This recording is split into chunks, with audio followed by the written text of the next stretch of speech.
Hi, എല്ലാവർക്കും പുതുവത്സര ആശംസകൾ ഇന്ന് തന്നെ പറയുന്നു. ഡിസംബർ 30. അപ്പോൾ ഡിസംബർ 30 31 മാത്രമല്ല കേട്ടോ മോട്ടിവേഷൻ്റെ ദിവസങ്ങൾ. അതെന്താണെന്നറിയോ? എല്ലാ ദിവസവും മോട്ടിവേറ്റഡ് ആയിരിക്കണം. പക്ഷേ അപ്പോൾ ചേച്ചി എന്തിനാ ഇത് എടുത്തുകൊണ്ട് വന്നതെന്ന് ചോദിക്കില്ലേ? അതെന്തിനാണെന്നറിയോ? ഡോപ്പമിൻ എഫക്റ്റ് ഉണ്ടാക്കാൻ. നിങ്ങൾ കേട്ടിട്ടില്ലേ? ഡോപ്പമിൻ എല്ലാവരും പറയുന്നുണ്ട്. ഇപ്പോൾ എന്താണത്? അതറിയണ്ടേ നമുക്ക്? അതിനു വേണ്ടിയിട്ടാണ് ഇന്നത്തെ ഈ വീഡിയോ. Okay, just watch. അപ്പോൾ അതിനു മുമ്പ് 2-3 കാര്യങ്ങൾ ഞാൻ ഇന്നലെ പറഞ്ഞ വീഡിയോയിൽ തെറ്റിപ്പോയി. അപ്പോൾ അതിൻ്റെ ഒരു ക്ഷമാപണമാണ് ആദ്യം തന്നെ. കാരണം എന്താണെന്ന് വെച്ചാൽ ഞാൻ എപ്പോഴും മൈൻഡ്ഫുൾനെസ്സിനെ പറ്റി പറയുന്ന ആളാണ്. ഇന്നലെ ഞാൻ മൈൻഡ്ഫുൾ അല്ലാതെ ഏതോ ഒരു ലോകത്തിരുന്ന് സംസാരിക്കണ പോലെ ഐ ജസ്റ്റ് ഗോട്ട് ലോസ്റ്റ്. അങ്ങനെ ചില സമയങ്ങൾ എനിക്ക് ഉണ്ടാവാറുണ്ട്. എൻ്റെ മനസ്സിൽ ഞാൻ വേറെ എന്തൊക്കെയോ ആലോചിച്ച് വെച്ചു. എന്താ ആലോചിച്ചതെന്ന് പോലും എനിക്കറിയില്ല. അങ്ങനെ വന്നപ്പോൾ എന്ത് പറ്റി? സി രാധാകൃഷ്ണൻ എന്ന പേരിന് പകരം സി ബാലചന്ദ്രൻ എന്ന് പറഞ്ഞു. സി രാധാകൃഷ്ണൻ്റെ മുൻപേ പറക്കുന്ന പക്ഷികൾ, ഇതായിരുന്നു ഞാൻ വായിച്ച ആദ്യത്തെ നോവൽ കേട്ടോ. ഇന്നലെ പറഞ്ഞതിനൊരു തിരുത്തുണ്ട്. കുറേ പേര് കണ്ടിരുന്നു, പക്ഷേ കാണുന്നതിന് മുമ്പേ എനിക്ക് മനസ്സിലായി ഞാൻ തെറ്റിച്ചു വന്നിട്ടാണ്. കാരണം ഞാൻ രണ്ടാമത് എൻ്റെ വീഡിയോ കേൾക്കും, അതുകൊണ്ട് ഞാൻ പിൻ ചെയ്ത് വെച്ചിട്ടുണ്ടായിരുന്നു. അത് കഴിഞ്ഞിട്ട് മാക്സിം ഗോർക്കിയാണ് അമ്മ എഴുതിയത് കേട്ടോ. It was not Tolstoy or Dostoevsky. അതാരാന്ന് ഞാനിങ്ങനെ പറയണ്ടേ, ഡോത്രോവിസ്കി ആണോ ഇവരാണോ എന്ന് ഞാനിങ്ങനെ പറയുന്നുണ്ട് കേട്ടോ. Because I was not prepared for the names. പെട്ടെന്ന് ഇങ്ങനെ ബുക്കുകളെ പറ്റി അങ്ങ് എന്താ പറയുക, ഭയങ്കര ഇതായിട്ട് എക്സൈറ്റഡ് ആയിട്ട് അങ്ങ് സംസാരിച്ച് തുടങ്ങിയപ്പോൾ പറഞ്ഞു പോയ പേരുകളാണ് കേട്ടോ അത്. അതിൽ ഞാൻ വിട്ടുപോയ ഒരു പേരുണ്ട്. ഇനി ഒരു ബാലചന്ദ്രൻ ഉണ്ട്. ആ ബാലചന്ദ്രനെ പറയാൻ വേണ്ടിയിട്ടാണ് ഞാൻ മനസ്സിൽ കരുതിക്കൊണ്ടിരുന്നത്. എല്ലാം കൂടെ കുഴഞ്ഞു മറിഞ്ഞു പോയി. അതുകൊട്ടെ, ആ ബാലചന്ദ്രൻ എന്ന് പറഞ്ഞ സാർ എഴുതിയ ബുക്കിൻ്റെ പേര് ഏതാണെന്നറിയോ? മോചനം. അത് എനിക്ക് ഒരു ഭൂട്ടാനെ പറ്റിയിട്ട് അറിയണം. ഭൂട്ടാൻ എങ്ങനെയാണ്, ഭൂട്ടാനിൽ പോയാൽ എങ്ങനെയാണ് എന്നൊക്കെയുള്ള കാര്യങ്ങൾ അതിൽ എങ്ങനെയാണ് വർണ്ണിച്ചിരിക്കുന്നതെന്ന് അറിയോ? അത് നിങ്ങളെന്ന് എടുത്ത് വായിച്ചു നോക്കണം കേട്ടോ. അത് പണ്ട് മാതൃഭൂമിയിൽ കണ്ടശ വന്നതാണ് കേട്ടോ ഞാനും വായിച്ചിരിക്കുന്നത്. പക്ഷേ അത് ബുക്ക് ഇറക്കിയിട്ടുണ്ടാവും, DC-യിലോ എവിടെയെങ്കിലും കിട്ടും, ഒന്ന് നോക്കിക്കോളൂ. ആമസോണിലും ഉണ്ട്. അപ്പോൾ അതിൽ വേണമെങ്കിൽ വായിച്ചോളൂ കേട്ടോ. It is A very nice book. അതും ഞാൻ മൊത്തം വായിച്ച ഒരു ഖണ്ഡശയാണെങ്കിലും മൊത്തം എടുത്ത് വായിച്ച ഒരു നോവലാണ്. ഞാൻ വിചാരിച്ചില്ല ഞാൻ ഭൂട്ടാനിൽ പോകുമെന്ന് കേട്ടോ. ഞാൻ ഭൂട്ടാനിൽ പോയി. അത് വായിച്ചതിന് ശേഷം ഒരുപാട് വർഷങ്ങൾക്ക് ശേഷമാണ് ഞാൻ പോയതെങ്കിലും ഞാൻ അന്നിരുന്ന് ആലോചിച്ചു, ഈ സ്ഥലം ഒന്ന് കാണാൻ പറ്റിയിരുന്നെങ്കിൽ. ഞാൻ പോകുമെന്നൊന്നും എനിക്ക് ഒരു റിമോട്ട് ചിന്ത പോലും ഇല്ല. ഇവിടെയാണ് ഈ ലോ ഓഫ് അട്രാക്ഷൻ വർക്ക് ചെയ്യുന്നത് കേട്ടോ. പിന്നെ ഇന്നത്തെ എൻ്റെ ചിന്ത എന്താണെന്ന് വെച്ചാൽ, നമ്മൾ ചെയ്ത തെറ്റുകൾ നമ്മൾ അംഗീകരിക്കുക. നമുക്ക് തെറ്റ് പറ്റിപ്പോയെങ്കിൽ ക്ഷമാപണം നടത്തുക. ഇതാണ് എനിക്ക് നിങ്ങളോട് ഇന്ന് പറയാനുള്ളത്. അതാണ് ഞാനിപ്പോൾ ചെയ്തത് കേട്ടോ. കാരണം ടു എയർ ഈസ് ഹ്യൂമൻ. അതെന്താണ് ടു എയർ ഈസ് ഹ്യൂമൻ എന്ന് പറഞ്ഞാൽ? ഹ്യൂമൻ ആൾക്കാരാണ് തെറ്റുകൾ ചെയ്യുക അല്ലേ? അധികം ഗോഡ്സ് നമ്മൾ വെച്ചിരിക്കുന്ന ആളുകൾ തെറ്റ് ചെയ്യില്ല എന്നാണ് പറയപ്പെടുന്നത്. അപ്പോൾ പൊറുക്കുക എന്ന് പറയുന്നത് ഒരു ഡിവൈൻ ആക്റ്റുമാണെന്ന്. നമ്മൾ ആ ഭഗവാന്റെ അല്ലെങ്കിൽ ദൈവത്തിൻ്റെ നിലയിലേക്ക് നമ്മൾ ഉയരുകയാണെന്നാണ് പറയുന്നത് പൊറുക്കുമ്പോൾ അല്ലേ? അപ്പോൾ to err is human and to forgive is divine. ഒരു അലക്സാണ്ടർ പോപ്പ് എന്ന് പറഞ്ഞ ഒരു കവി എഴുതിയതാണ്. ഇത് ഞാൻ കറക്റ്റായിട്ട് വായിച്ചിട്ടുണ്ട്, പഠിച്ചിട്ടുണ്ട് കേട്ടോ. ഇതിൽ തെറ്റൊന്നുമില്ല. അലക്സാണ്ടർ പോപ്പ് എഴുതിയതാണത്. അദ്ദേഹം കുറേ ഇങ്ങനത്തെ കാര്യങ്ങൾ കുറേ ഇങ്ങനെ കൊട്ടേഷൻസ്, നമ്മൾ പറഞ്ഞുകൊണ്ടിരിക്കുന്ന കൊട്ടേഷൻസ് വളരെ വർഷങ്ങൾക്ക് മുമ്പ് എല്ലാവരും അഡോപ്റ്റ് ചെയ്ത് കഴിഞ്ഞൊരു കൊട്ടേഷനാണിത്. To err is human and to forgive is divine കേട്ടോ. അപ്പോൾ അത് വെച്ചോളൂ. അപ്പോൾ നിങ്ങളൊക്കെ എന്നെ ഫോർഗീവ് ചെയ്ത് ഡിവൈൻ ആവും കേട്ടോ. എനിക്ക് പറ്റിപ്പോയാണ് സുഹൃത്തുക്കളെ, sorry. But I will try to be mindful. ഞാൻ എന്തോ ഒരു സ്വപ്നലോകത്തിരുന്ന് പറയുന്ന പോലെ പറഞ്ഞതുകൊണ്ടാണ് തെറ്റ് സംഭവിച്ചത്, അറിയില്ലാതിരുന്നത് കൊണ്ടല്ല. അതായത് എൻ്റെ അറിവില്ലായ്മയല്ല അത്, പക്ഷേ എൻ്റെ തെറ്റാണ്. അപ്പോൾ വേറൊരു നോവൽ ഞാൻ വിട്ടുപോയിരുന്നു അപ്പോൾ ഇന്നലെ പറയാനായിട്ട്. സ്പന്ദമാഭിനികളെ നന്ദി എന്ന് പറഞ്ഞാൽ അതെൻ്റെ ബുക്ക് അതിൻ്റെ മുമ്പിലിരിക്കുകയാണ്, എൻ്റെ സി രാധാകൃഷ്ണൻ എന്നുള്ള പേര് വെച്ചിട്ട്. എന്നിട്ടാണ് ഞാൻ ആ പൊട്ടത്തരം പറഞ്ഞത്. അപ്പോൾ ചില സമയങ്ങളിൽ എനിക്കത് സംഭവിക്കാറുണ്ട്. അപ്പോൾ ജനുവരി 1 മുമ്പ് ഞാനിതെല്ലാം കറക്റ്റായിട്ട് വെക്കട്ടെ. സോ ഇനി അടുത്തത് മോട്ടിവേഷന് വേണ്ടിയിട്ട്. ഞാൻ മോട്ടിവേഷന് വേണ്ടിയാണോ ഈ ഡ്രസ്സ് ഇട്ടതെന്ന് ചോദിച്ചാൽ, എൻ്റെ ഡോപ്പമൈൻ ഇഫക്റ്റ്, എൻ്റെ ഡോപ്പമൈൻ വർദ്ധിക്കാൻ വേണ്ടിയിട്ടാണ് ഞാൻ ഈ ഡ്രസ്സ് ഇട്ടതെന്ന് ഞാൻ പറയും. എന്താണെന്നറിയോ? മോട്ടിവേഷൻ എന്ന് പറയുന്ന സാധനം നമ്മൾ പുറത്തുനിന്ന് എടുത്ത് കൊണ്ടുവന്നിട്ട് ഒരു കാര്യമില്ല. നമ്മൾ സ്വന്തമായിട്ട് നമ്മൾ മോട്ടിവേറ്റ് ചെയ്യണം. നമ്മളെ തന്നെ നമ്മൾ മോട്ടിവേറ്റ് ചെയ്യണം. അതെങ്ങനെയാണെന്നറിയോ? നമ്മളിപ്പോൾ ഞാൻ പറയുന്നത് നിങ്ങളിവിടെ കേട്ടിട്ട് ഇരുന്നിട്ട് പോയിട്ട് ഞാൻ മോട്ടിവേറ്റഡ് ആയി ചേച്ചി പറയും പുസ്തകങ്ങൾ പോയി വായിക്കാം, അങ്ങനെയല്ല. നിങ്ങളിൽ ആ ഏർജ് ഉണ്ടാവണം. അതെങ്ങനെ വരും? അതിനൊരു എക്സാമ്പിളാണ്, എന്താണ്, വിശന്നിരിക്കുകയാണെന്ന് വിചാരിക്കട്ടെ. നിങ്ങൾ അവിടെ നിന്ന് കടകളൊക്കെ അവധിയാണ്, അടുത്തൊന്നും സ്വിഗ്ഗി അതൊന്നും അവൈലബിൾ അല്ല. നമ്മൾ മോട്ടിവേറ്റഡ് ആകും. നമ്മൾ ആ കൊറോണ കാലം നോക്കി, ആദ്യം കുറച്ച് നാൾ എല്ലാം അടച്ചിട്ട സമയത്ത് എങ്ങനെ ഉണ്ടായിരുന്നു? നമ്മൾ തന്നെ കുക്ക് ചെയ്യണം. ആ സമയത്ത് നമ്മൾ കുക്ക് ചെയ്യാൻ മോട്ടിവേറ്റഡ് ആയി. ആ സമയത്ത് എന്തായി?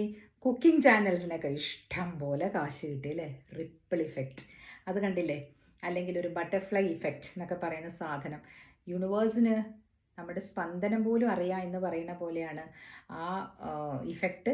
പല രീതിയിൽ പലർക്ക്, ചിലർക്ക് വളരെ നന്മയും, അതായത് പണം കുമിഞ്ഞു കൂടുകയും ഒക്കെ ചെയ്തു അല്ലേ ഈ യൂട്യൂബ് ചാനൽസിനെല്ലാം. കാരണം എന്താണെന്ന് വെച്ചാൽ അത് നമ്മൾ ഉപയോഗിക്കാൻ തുടങ്ങി ഒരുപാട്. നമ്മൾ 4 ചുവരുകൾക്കുള്ളിലായിരുന്നപ്പോൾ ഞാനൊക്കെ ഈ വീണയൊക്കെ ഇട്ടിരുന്ന വീണ ജാനില്ലേ, അവർ, പിന്നെ മിയ, പിന്നെ ഷാൻ ജിയോ, ഇവർ 3 പേരുടെയും ചാനൽ നിരന്തരം കണ്ട ഓരോരോ സാധനങ്ങൾ ഞാൻ കുക്ക് ചെയ്യുമായിരുന്നു. കാരണം നമുക്ക് പുറത്തുനിന്ന് വാങ്ങിക്കാൻ പേടി, കൊണ്ടുവന്ന പ്രശ്നം. അത് കാരണം കൊണ്ടുവന്നു കഴിഞ്ഞാൽ ഉറപ്പാണ് കൊറോണ എന്ന് പറയുന്ന സാധനം ഉള്ളതുകൊണ്ട്. നമ്മളൊക്കെ ഇവിടെ അബുദാബിയിൽ ഒരു വാച്ചൊക്കെ കിട്ടിയാണ് നടന്നിരുന്നത്. എന്തൊക്കെയാ നമ്മൾ കടന്നുപോയ അവസ്ഥകളല്ലേ ആ സമയങ്ങളിൽ. അപ്പോൾ അതെല്ലാം നമ്മൾ തരണം ചെയ്തു. അപ്പോൾ മോട്ടിവേഷൻ എന്ന് പറയുന്നത് എന്തെങ്കിലും ഒന്ന് ഇല്ലായ്മ ഉണ്ടാകുമ്പോൾ ഉണ്ടാവുന്ന സാധനമാണ്. അപ്പം നമ്മുടെ ഒരുപാട് വിശന്നിട്ട് വരുന്ന സമയത്ത് നമ്മൾ മോട്ടിവേറ്റഡ് ആവും കുക്ക് ചെയ്യാനായിട്ട്. എളുപ്പം ഒരു മുട്ട പൊരിച്ച് തൈരും എടുത്ത് ഒരു പപ്പടം കാച്ചി അങ്ങ് ഭക്ഷണം ചോറ് കഴിച്ച് അല്ലേ, നമുക്കപ്പോൾ ഒരു സമാധാനമാവും. പിന്നെ അങ്ങനെ ചെയ്തതിന് ശേഷം നിങ്ങളോട് പാത്രം കഴുകാൻ പറയുമ്പോഴാണ് നിങ്ങൾ ഡീമോട്ടിവേറ്റഡ് ആവുന്നത്. കാരണം എന്താ? ക്ലീനിങ് ദ യൂറ്റൻസിൽസ് കഴിഞ്ഞ് അത് എപ്പോൾ ചെയ്താലും മതി. അത് it is not serving any purpose of yours. അതേസമയം ചില ആളുകൾക്ക് ആ ക്ലീൻ ആയിട്ടുള്ള വീട് കാണുമ്പോഴാണ് ആ ഡോപ്പമൈൻ ഇഫക്റ്റ് ആണെങ്കിൽ they will get motivated to clean it. എൻ്റെ ഹസ്ബൻഡ് എങ്ങനെയാണ്, ഞാൻ കുക്കിങ്ങിലാണ് ചെയ്യുന്നതെങ്കിൽ അദ്ദേഹത്തിന് മോട്ടിവേഷൻ ക്ലീനിങ് എല്ലാം ക്ലീൻ ആക്കി വെക്കും. അങ്ങനെ ക്ലീൻ ചെയ്ത് വെക്കുമ്പോഴാണ് അരവിന്ദിന് ഡോപ്പമൈൻ ഇഫക്റ്റ്. സോ നിങ്ങൾ ഓരോരുത്തരും ഒരു ഏർജ് ഉണ്ടാക്കണം. ആ ഏർജിലൂടെ നമുക്ക് അടുത്ത പടിക്ക് പോകാനൊക്കും. ഇതിലൊരു കാര്യം, വേറെ ഒരു കാര്യം എന്താ നടന്നിരിക്കുന്നതെന്ന് വെച്ചാൽ, എൻ്റെ ജീവിതത്തിൽ തോൽവി മോട്ടിവേഷൻ ആവുമെന്ന് ചോദിക്കും. ആവും. കാരണം നമ്മൾ തോറ്റ് പിന്മാറാതിരിക്കുക. ആ തോൽവി കൊണ്ട് നമുക്ക് വേറൊരു കാര്യം ചെയ്യാനുള്ള ഏർജ് ഉണ്ടാവും. ഫോർ എക്സാമ്പിൾ, എനിക്ക് മെഡിസിന് കിട്ടിയില്ല. മെഡിസിന് കിട്ടാതെ വന്നപ്പോൾ ഇനി അടുത്ത പടി എന്താണ്? എനിക്ക് പ്രൊഫഷണൽ ഡിഗ്രിക്ക് പോകണം. ഞാൻ എഞ്ചിനീയറിംഗ് എടുക്കാൻ പറ്റില്ല, എനിക്ക് മാത്സ് ഞാൻ പഠിച്ചിട്ടില്ല. അപ്പോൾ ബയോളജി വെച്ചിട്ട് അടുത്ത പ്രൊഫഷണൽ ഡിഗ്രിക്ക് പോകണമെങ്കിൽ ഇനിയുള്ളത് ലോ ആണ്. അപ്പം ലോ പഠിക്കണമെങ്കിൽ ഇംഗ്ലീഷ് നന്നായിട്ടിരിക്കണം. അപ്പം ഞാൻ എന്ത് ചെയ്തു? ലിറ്ററേച്ചറിന് ചേർന്നു അല്ലേ? അപ്പോൾ that is how it is. Literature പഠിച്ചത് കാരണം ഇംഗ്ലീഷ് ഒരു വിധത്തിൽ കൈകാര്യം ചെയ്യാൻ പറ്റുന്നു. ഇംഗ്ലീഷിൽ കൈകാര്യം ചെയ്യണത് എന്തായാലും ആവശ്യമാണ് അല്ലേ ലോയേഴ്സിന്. അപ്പോൾ so that became A foundation. അതേസമയം ഞാൻ ഇനി എനിക്ക് ഒന്നും വയ്യ, എന്തെങ്കിലും ഒരു ഡിഗ്രി എടുത്തങ്ങ് ഇരിക്കുക, എന്തെങ്കിലും ആവട്ടെ, കിട്ടണമെങ്കിൽ അങ്ങനെ വിചാരിക്കരുത്. നമുക്ക് ഒരു പ്രൊഫഷണൽ ഡിഗ്രി വേണമെന്ന് വിചാരിച്ചാൽ അത് വന്നോ ഇല്ലയോ, ആ ഏർജ് വേണം. ഇങ്ങനെ നമ്മുടെ മനസ്സിലൊരു ഏർജ് ഉണ്ടാവണം. അപ്പോൾ അതൊരു മോട്ടിവേഷൻ പുറത്തുനിന്ന് ആരും തരണ്ട. ചേച്ചി വന്നു നിന്ന് മോട്ടിവേഷൻ നിങ്ങൾക്ക് തരേണ്ട കാര്യമില്ല. നിങ്ങളിൽ തന്നെ ഉണ്ട് ആ ഡോപ്പമൈൻ, നിങ്ങളിൽ തന്നെയാണ്, ഉള്ളിലാണ്. സോ അത് ഇഗ്നൈറ്റ് ചെയ്യാനുള്ള പ്രവൃത്തികൾ, ഒരു തോൽവിയും അതിനൊരു ഇഗ്നിഷൻ കൊടുക്കും കേട്ടോ. ഈ പറഞ്ഞ പോലെ PSC ടെസ്റ്റൊക്കെ തോക്കുന്ന ആൾക്കാർ, UPSC IAS പരീക്ഷകൾ തോക്കുന്ന ആൾക്കാരൊക്കെ പിന്നീട് വിജയം പ്രാപിക്കുന്നത് കണ്ടിട്ടില്ലേ? കാരണം അവർ ആ ഓരോ പരാജയത്തിൽ നിന്നും അവർ ഉൾക്കൊണ്ട് പിന്നെയും അവർക്ക് ഇഫക്റ്റ് ഉണ്ടാവുകയാണ്. അവരുടെ മനസ്സിൻ്റെ ഉള്ളിൽ തന്നെ ഞാനിത് നേടിയിരിക്കും, ഇത് എന്നെ കൊണ്ട് സാധിക്കും, എല്ലാവർക്കും സാധിക്കും. നിങ്ങൾ കേട്ടിട്ടുണ്ടല്ലോ അല്ലേ, 10ാം ക്ലാസ് തോറ്റ ആളുകളൊക്കെ, അല്ലെങ്കിൽ പ്രീ ഡിഗ്രി തോറ്റ ആൾക്കാരൊക്കെ പിന്നീട് പരീക്ഷ എഴുതി പാസ്സായി ഭയങ്കര നന്നായിട്ട് പഠിച്ച് IAS ഒക്കെ ആകുന്നത്, ഇൻ്റർവ്യൂവിനൊക്കെ പോകുന്നത്. നിങ്ങൾ 12th ഫെയിൽ എന്ന് പറഞ്ഞ സിനിമ എടുത്ത് കാണൂ നെറ്റ്ഫ്ലിക്സിൽ കേട്ടോ. അതായിരിക്കട്ടെ ഇന്നത്തെ ഹോംവർക്ക്. ഞാൻ ഹോംവർക്ക് തരികയാണല്ലോ എല്ലാവർക്കും. മോട്ടിവേഷൻ എന്ന് പറയുന്ന സാധനം പുറത്ത് നല്ല വരേണ്ടത് അകത്തുനിന്നാണ്. ഇതാണ് എനിക്ക് പറയാനുള്ളത്. നല്ല കട്ടയ്ക്ക് നിൽക്കണം നമ്മളെല്ലാവരുമായിട്ട് അല്ലേ. വെൽ ഡ്രസ്ഡ് ആയിട്ട് നിൽക്കുക, മനോഹരമായിട്ട് സംസാരിക്കുക, മനോഹരമായിട്ട് പുഞ്ചിരിക്കുക. അപ്പോൾ ഒരു 10 പേര് നിങ്ങളെ നോക്കി തിരിച്ച് പുഞ്ചിരിക്കും, എന്തൊരു സന്തോഷമായിരിക്കും അല്ലേ. മനോഹരമായിട്ട് ഡ്രസ്സ് ചെയ്യുക എന്ന് പറയുമ്പോൾ ഒരുപാട് വില കൂടിയ ഡ്രസ്സുകൾ ധരിക്കൂ എന്നല്ല കേട്ടോ ഞാൻ പറഞ്ഞു വരുന്നത്. നിങ്ങൾക്കുള്ളത് വൃത്തിയായിട്ട് ധരിക്കുക കേട്ടോ. ഇതൊക്കെ ആയിരിക്കണം നമ്മളുടെ ഐഡിയൽ ലൈഫ് എന്ന് പറയുന്നത്. നിങ്ങൾക്ക് വേറെ തരത്തിലുള്ള ഐഡിയൽ ലൈഫ് ഉണ്ടെങ്കിൽ താഴെ കുറിക്കൂ. എന്താണ് നിങ്ങളുടെ മനസ്സിൽ നിങ്ങൾക്ക് മോട്ടിവേഷൻ തരുന്ന കാര്യങ്ങളെന്ന് വെച്ചാൽ നിങ്ങൾ പറയൂ. എനിക്ക് മോട്ടിവേഷൻ തരുന്ന കാര്യങ്ങളാണ് ഞാൻ പറഞ്ഞത്. മ്യൂസിക് കേൾക്കുമ്പോഴും ബുക്സ് വായിക്കുമ്പോഴുമൊക്കെ ഞാനൊന്ന് മോട്ടിവേറ്റഡ് ആകാറുണ്ട്. അപ്പോൾ എൻ്റെ ഈ ഡോപ്പമൈൻ ഇഫക്റ്റ് ഇവിടെ വർദ്ധിക്കാറുണ്ടെന്ന് അർത്ഥം അല്ലേ. ബുക്സ് വായിക്കുമ്പോൾ ഞാൻ എന്തിനാണ് മോട്ടിവേറ്റഡ് ആണെന്ന് അറിയോ? To write. എനിക്ക് എഴുതണം ഇതുപോലെ എന്ന് ഞാൻ മോട്ടിവേറ്റഡ് ആകാറുണ്ട്. ഞാൻ അവരുടെയൊക്കെ സ്ഥാനത്തായിരുന്നെങ്കിൽ ഞാൻ എങ്ങനെയായിരിക്കും ഇത് എഴുതുന്നത് എന്ന് നോക്കാറുണ്ട്. ഇതൊക്കെ ഓരോ ചെറിയ കാര്യങ്ങളാണ്. എന്നാൽ ചോദിച്ച് വലിയ എഴുത്തുകാരി ആയോ എന്ന് വെച്ചാൽ അതൊന്നുമല്ല. പക്ഷെ ഞാൻ എഴുതി. അതാണ് വേണ്ടത്. I started it. അപ്പോൾ നമ്മൾ തുടങ്ങണമല്ലോ എന്തെങ്കിലും. ഓഥർ എന്ന് പറയണമെങ്കിൽ you have to write something. അത് ഞാൻ ചെയ്തല്ലോ. അത് വലിയ എന്താ പറയുക, ബിഗ് സെല്ലറായെന്നോ മെഗാ സെല്ലറായെന്നോ ഒന്നുമല്ല ഞാൻ പറയുന്നത്. I have sold my book or I have written my book. Let us start it like this. നമ്മൾ ആദ്യത്തെ പടി ചെയ്യുക.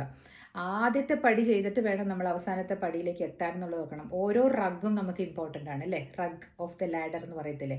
ഓരോന്ന് നമ്മൾ കയറിയാണ് പോകുന്നത്. ഒരെണ്ണത്തിന് സ്കിപ്പ് ചെയ്ത് ഒരെണ്ണത്തിനെ കവച്ച് വെച്ച് മുകളിലേക്ക് കയറാൻ നോക്കിയാൽ നമുക്കത് ബാലൻസ് തെറ്റും. അകലക്കാൽ വെക്കക്കൂടാതെ എന്ന് പറഞ്ഞിട്ടുണ്ട് എൻ്റെ സീനിയർ. അദ്ദേഹം മരിച്ചുപോയി, നടന സഭാപതി എന്ന് പറഞ്ഞിട്ട് അദ്ദേഹം. അത് ഞാൻ രണ്ടാമത്തെ സീനിയറാണ്. എൻ്റെ ആദ്യത്തെ സീനിയർ വന്നിട്ട് സുരേന്ദ്രൻ സാറാണ്. സുരേന്ദ്രൻ സാറ്